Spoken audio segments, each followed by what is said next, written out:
So, this is the next day after the hospital. Done pooping.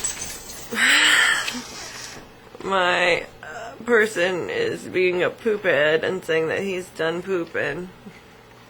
And, so here's my hospital bracelet. And my little, they took my blood thing. And what happened is those convulsions didn't stop, and so they started at like 11:15 in the drive-thru as we were picking up food after our rehearsal, and by 12:30 they still hadn't stopped. I couldn't eat, and so we went to the emergency room. Like, the beginning of filming it was funny just because I thought it was going to be 20 minutes and it was going to be informational, but I wound up convulsing like that for a couple hours. And then in the emergency room they gave me some Ativan, and that put me out fairly quick, about half an hour. I stopped sort of twitching, and then in 40 minutes I was out. So like when I left the hospital, I don't really remember it at all. I don't know how I got in bed. I'm still sort of under its effects.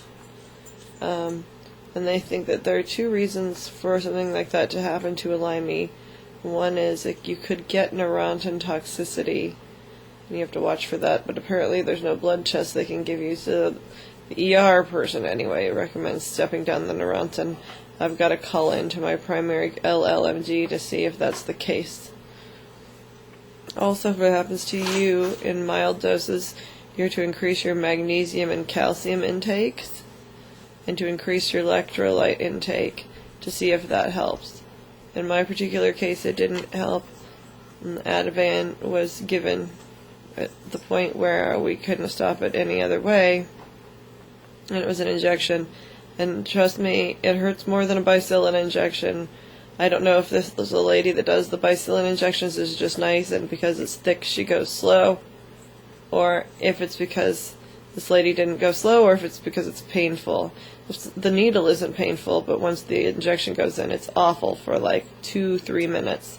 Then it's over.